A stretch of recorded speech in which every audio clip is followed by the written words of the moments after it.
Bakit tayo nakatayo? Parang ano, sinadya.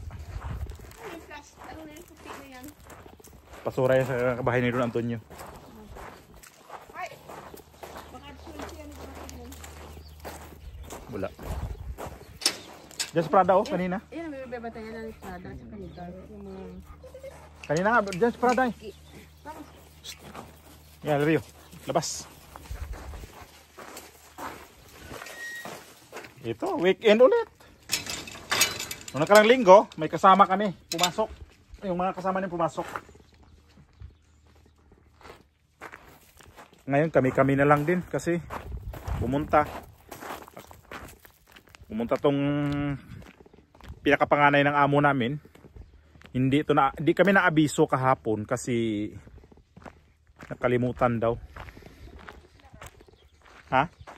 Sinara ko nina yan. O kahapon. Ano yan? Hindi kami na-abisa. Ibuti ako kahapon, meron akong ginagawa kahapon kasi naglagay ako ng isang espiho. Sus kay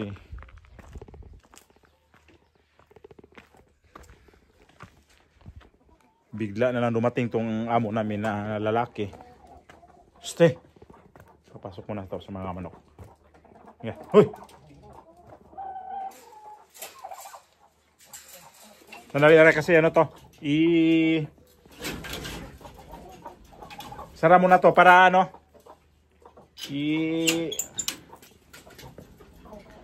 Lagyan ko ng pienso yung mga feeds yung ano dito. Inahin na manok. Ha? Di na nga, dumating kahapon. Tapos, nagtaka ko, bakit ang daming binaba? Mga gamit niya, mga yung bag niya, binaba niya. So, ang daming gamit. Sabi ko, sir, dito kayo, no? Dito kayo matulog? Dito kayo kain? Oo, sabi sa akin. Parang ano niya ba, bakit? Nagtatanong ka. Parang hindi lang masabi. Sabi niya, bakit? Walang ano sa'yo? Walang in-advise sa'yo? Wala eh. Sa inyo walang sinabi. Wala. Walang sinabi na pupunta kami ni yung anak daw niya tong weekend na to. Wala eh. Dito kami matulog tong tong weekend na to. Kaya tinawagan ko si Miray. Kung dito si Don Antonio bili kayo ng kasi tama-tama nag-grocery na sila kahapon para sa konsumo namin. Kung dumaan ka, asan ka? Sabi niya, dito na ako sa bayan. Kung dumaan ka na lang mag grocery para sa amo kasi nandito siya.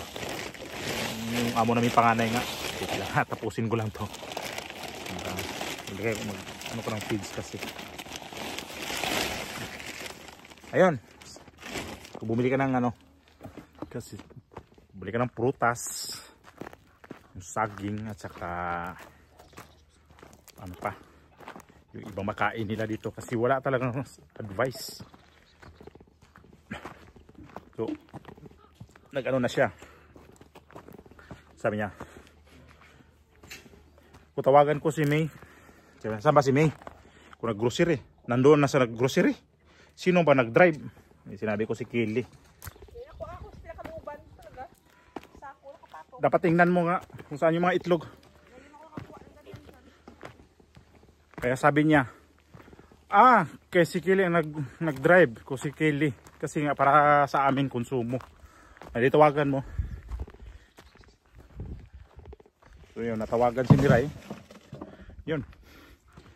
Tapos sabi niya kagabi, sabi pa niya, yung anak ko darating siguro mga alas 10 pa yun. Galing ng Madrid daw eh. Mga alas 10 pa yun darating siguro, mga ganyan. Sige. Umalis. Mga ganitong oras, umalis kahapon siguro, no?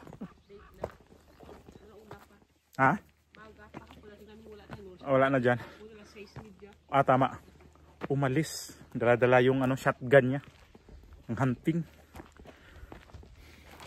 So yung anak niya dumating mag alas 9. So Dito na rin kumain. Ano sila? Din.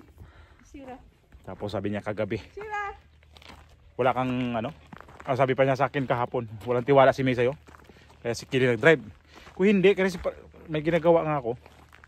Gabi na pa ko. Tapos biniro niya pa si May kagabi. Explain mo bakit. Explain mo sa akin. Tapos sabi niya,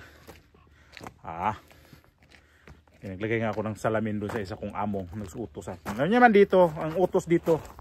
Ay, punta doon. Tara. Sira. Utos dito. Lahat ng amo namin dito, kasi wala na yung nanay, 8 na lang sila. Kasi mag-asawa, 4 yung magkapatid, di mag-asawa, 8 talaga sila. 8, ang main amo yan, main, pag-usapan. Pero yung mga anak, 13, 8 plus 13, ilan? 21? Ay hindi, 23, no? Mag-asawa ng isa. Wala pa eh, hindi pa naman nakasal. 23 amo namin dito. 23, 22 na lang. Bakit? Ano ka? 8 8 plus 13. 13. Oh, 20. 23. Dapat sila 24. Si Doña Gloria. Yung nanay nila. Wala na nga. So 23 na lang sila. Bigyan ko yung betadine. Magkamot na naman kami ngayon ng manok namin dito na may mga tingag. Nasa si Repina. May mga tingag dito. Ginagamot namin ng betadine. Sabi kasi ng veterinaryo, betadine daw. Nakapag-vlog na tayo na naggamot tayo, no? Sira. Andun yung sa mga tira-tira doon. Tumira na yon doon. Ito yung sisiw dito. Tinanggal ko yung nanay isa kasi dalawang sisiw, dalawang nanay. Dapat yan, dalawang sisiw sa ayan na naman, sumakay na naman siya.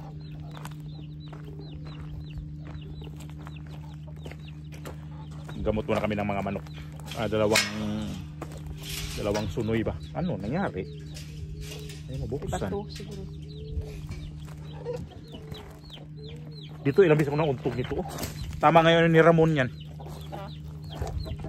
Pag sinikulas dadaan yan, hindi pauntog. Ako 3 beses ako na untog dyan. Magamot muna kami, ha. Ang galing ng sisi, oh. Sumasakay sa ayun. Tapos na nagamot na yan. Ayun, sumasakay siya. Ang galing, ha. Ganun sila ka-close dito. Close sila sobra. Yung mga sisiw, ginawa ng tatay talaga yung manok. Ito yung tatay, oh. Ang galing, ha.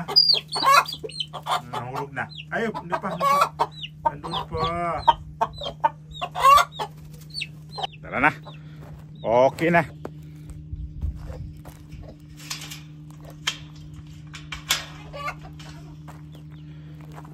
Ay nako.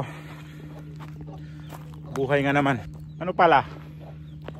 Reaction lang ako dun sa video ni Willie Ong. Si Willie Ong, hindi ako nag-subscribe sa kanyang YouTube channel.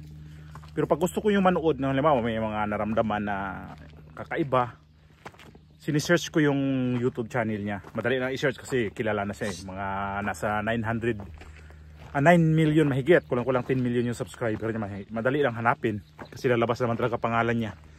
So si Willie O ngayon, meron siyang malalim na karamdaman talaga kasi cancer na sarcoma. Siya mismo nagsabi sa kanyang latest na video na lumabas. Actually, binablog niya yun noong August 29. Tapos nirelease lang niya noong kahapon. So napanood ko yon. So ang views pa noon nasa mga 500 plus pa lang. Pero lately lang, pinanood ko ulit. Nasa 700,000 na. Kulang-kulang nasa 800. So talagang yan kasi si Willie Ong kasi. Hindi ko nga yan subscribe siya sa YouTube channel niya. Mama! Pero sa totoo lang, no, yung panahon ng eleksyon, kaming tatlo yan, binuto namin yan ng vice presidente. Yun lang yung ko sa kanya talaga na malinis na talagang hangarin niya sa gobyerno. Kaya sabi ko sa kay Kelly at saka kay may iboto natin yan. Kasi hindi, yung gobyerno natin sa Pilipinas, hindi kami bumuto naman talaga yan, sa totoo lang. Kay ano kami, sulit kami nun sa kanyang, kay Isko. Sabihin ko na lang, kay Isko kami at saka kay Ong. Kasi nga, dala nang inis ko rin kay Sara Duterte na bakit siya nakianib kay Bongbong Marcos. Hindi ko talaga siya binuto. So hindi kami nagsisi na natalo si Isko kasi at least napunta naman doon sa sa gusto talaga namin na iboto. Pero kaya binoto namin si Ong din. Hindi si Sara. Si Ong din kasi malinis naman talaga hangarin niya sa gobyerno. Kaya sabi ko na, yun ang iboto natin. Magpailaw na ako. So, yan ang iboto natin. So binoto namin. Tapos ngayon lang, nahinayan din ako na hindi siya inappoint sa gobyerno. Kahit man lang sa posisyon sa gobyerno. Expected ko na maano siya sa Department of Health. Pero hindi pa rin siya na-appoint sa posisyon sa gobyerno. Pero okay lang. Pero ngayon na nagkaroon ng problema siya. Ang lalim ng karamdaman niya. Kasi sarcoma cancer. According mismo kay Dr. Ong, ay ang sarcoma cancer na nasa kanya ngayon ay hindi daw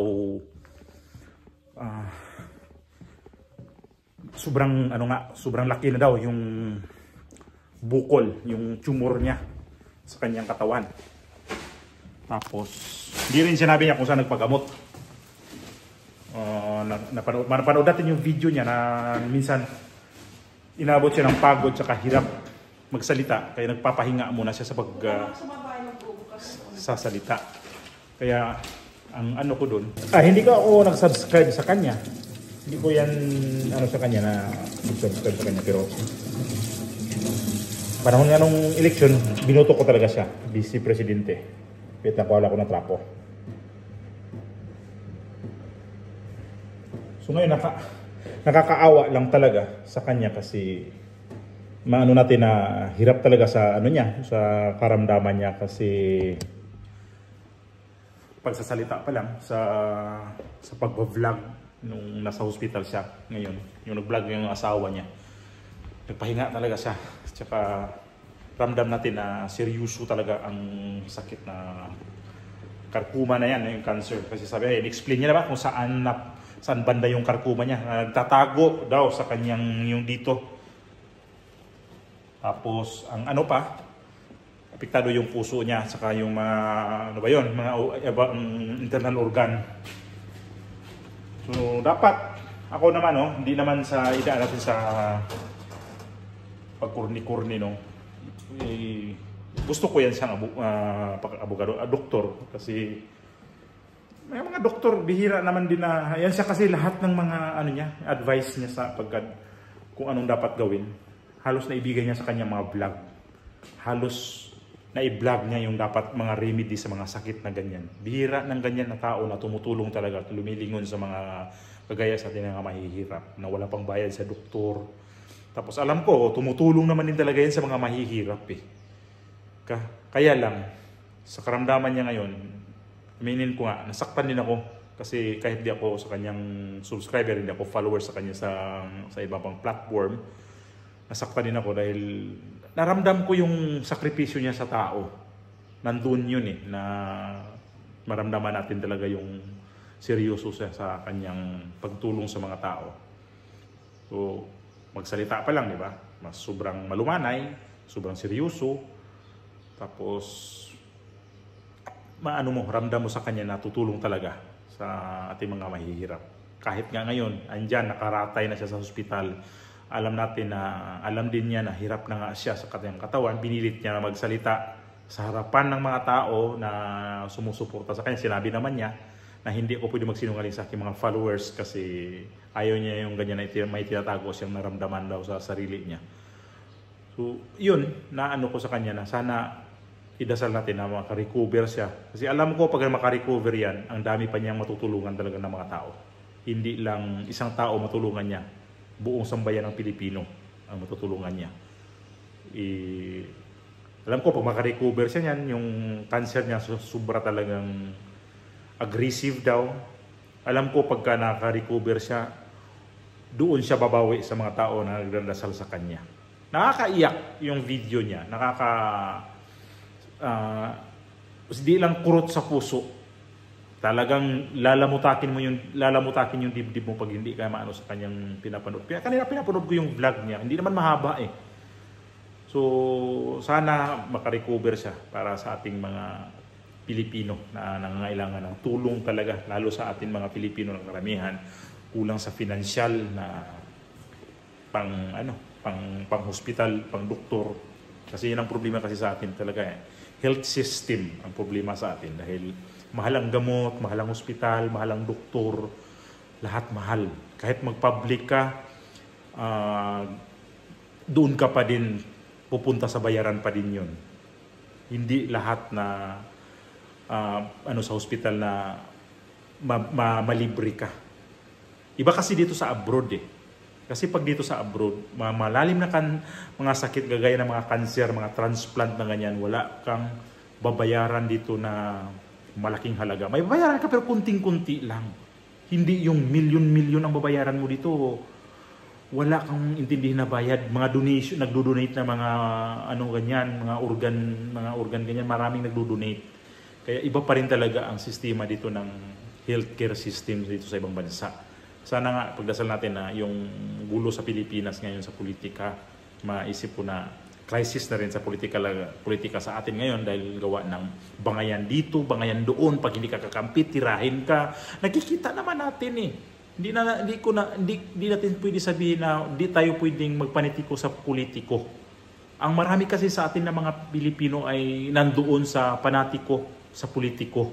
Ibig kong sabihin, pag yung tao na kumakampi ka dyan, kahit nakikita mo na may mga mali, doon ka pa din. So dapat kasi balanse. Ako, Duterte ako, kasi sa pamumuno niya sa gobyerno, okay ang niya. Maraming nagbago. Pero mayroon naman talaga rin siyang mga nagawa rin na hindi maganda, pero mas okay yung karamihan na nagawa niya. Kaya mas gusto ko yung gobyerno na pamalakad niya kasi disiplinado tayong mga tao. Kailan ba tayo pwedeng hindi disiplinado ng mga tao? Kaya si Ong, padugtong ko dito na dapat, kung siguro kung naging vice presidente yan, ng mga gamot siguro sa atin kung anong pwedeng mga sa hospital, malamang at malamang. Malamang sa malamang. Hindi tayo kasi alam niya sa health system siya nagtatrabaho, sa health sa mga sistema na sa panggagamot. So mga sakit sa puso kasi niya, 'di ba? Yun ang una talaga niya. Ang parang specialty niya. Yun ang niya sa mga sakit sa puso. So di ko akalain na iba pala ang sakit na tatama din sa kanya, cancer. So sana ipagdasal natin yung tao na sobrang nakakatulong, yun pa yung sobrang nakakatulong, yun pa yung ngayon ang dapat tulungan natin ng dasal man lang, suporta na natin kasi hindi naman tayo makaano rin sa kanya ng financial kasi although pwede na rin siguro kung mayroon tayong financial na pero alam ko hindi niya kailangan yan. Ang number 1 kailangan ni Ong ngayon suporta, dasal, kasi nakikita ko siya gaano na siya kahirap pumayat, bumagsak yung katawan. So panoorin nyo lang yung vlog niya kasi hindi ko lang pwede makuha yung ibang mga details niya dito. Yung mga vlog niya, mamaya mag-copyright ako. Hindi ko na lang yun, basta napanood ko yun. Bali itong video na to, reaction to sa video niya na sobra talagang nakakadurog ng puso yung sitwasyon niya ngayon kasi pumayat, biglang bumagsak katawan niya. Pero na-confine siya ng 29 nung bago mag-29 yata ng August, ngayon, September 14. Nakita ko yung vlog niya kasi nirelease yata niya kahapon ng 13. Nakikita ko yung pagbagsak ng katawan niya. At saka pinakita niyo yung likod niya kasi may pinatingnan siya. Talagang mayroong na bumagsak talagang katawan niya. So ito lang yung video na yun. Sabi ko nga reaction lang ko sa vlog ni Ong dahil sabi ko nga, di ko nag-subscribe sa kanya. Pero nung panahon ng eleksyon, binoto namin yan. Kaming tatlo. Sulit kami sa kanila. So, dito na lang.